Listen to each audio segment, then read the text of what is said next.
Cependant, vous êtes sûrement au courant que les chercheurs d'expression française, qui représentent un peu plus de 20 donc de la population là, de chercheurs au Canada, 50 de ces chercheurs-là font des demandes en anglais. Alors, vous pouvez me dire que vous égalisez le nombre de financements, mais on le sait que 50 d'eux font déjà des demandes en anglais parce que les taux de succès sont supérieurs quand ils font des demandes en anglais, notamment aux IRSC, qu'on le sait que c'est encore là qu'on a des taux de succès qui sont supérieurs quand on fait des demandes en anglais. Alors, je comprends les efforts, mais les pirouettes acrobatiques nous démontrent encore qu'il y a une inéquité et qu'il y a une discrimination de la part des chercheurs d'expression française au Canada pour l'accès du financement de la recherche, mais surtout pour faire des travaux de recherche en français au Canada. Je veux revenir sur ma question initiale. Comment vous expliquez que 90 du financement vont vers 15 universités aux instituts de recherche en santé du Canada?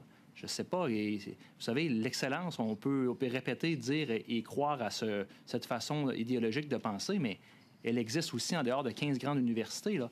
Le reste des autres universités au Canada ont seulement 10 Comment on peut faire en sorte de développer de la recherche scientifique en santé et faire face à des enjeux de société quand on concentre ce financement-là dans des pôles universitaires de seulement 15 universités au Canada? Merci. Merci pour la clarification. So for CIHR... Au Conseil de recherche, à l'Institut de recherche en santé du Canada, bon, vous avez raison, il y a 15 de ces groupes dans les instituts affiliés. Et puis, on regarde aussi les hôpitaux de recherche et les petites et moyennes organisations.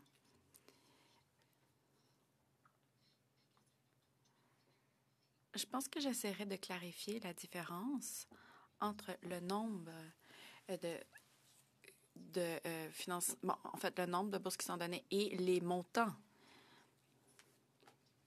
pour différentes sortes de recherches. Par exemple, moi, je viens de l'épidémiologie. Je n'ai pas besoin de beaucoup d'équipements, mais nous savons que, par exemple, certaines recherches médicales demandent beaucoup d'équipements. Ce que j'essaie de dire ici, c'est que nous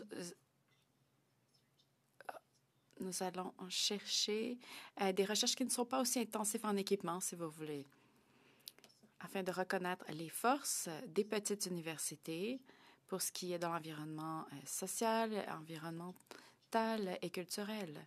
Et ça, ce sont des critères très importants afin de profiter à la plupart. La distribution du financement de la recherche au Canada peut être assurée d'être plus équitable pour les universités de petite et de moyenne taille qui puissent se développer, notamment de la recherche scientifique en santé, notamment là, par l'entremise des fonds de recherche en santé du Canada.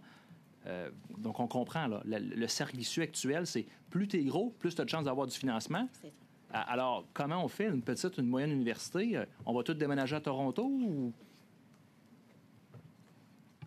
Very briefly. Sorry. Brièvement.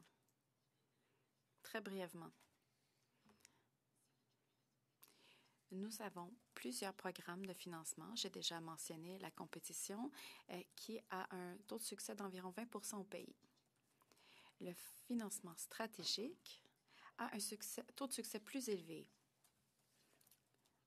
Et c'est là que j'encouragerais tous les établissements à faire une demande encore une fois. Lorsque vous recevez votre première bourse, il est plus facile d'en recevoir d'autres par après parce que vous avez déjà cet historique.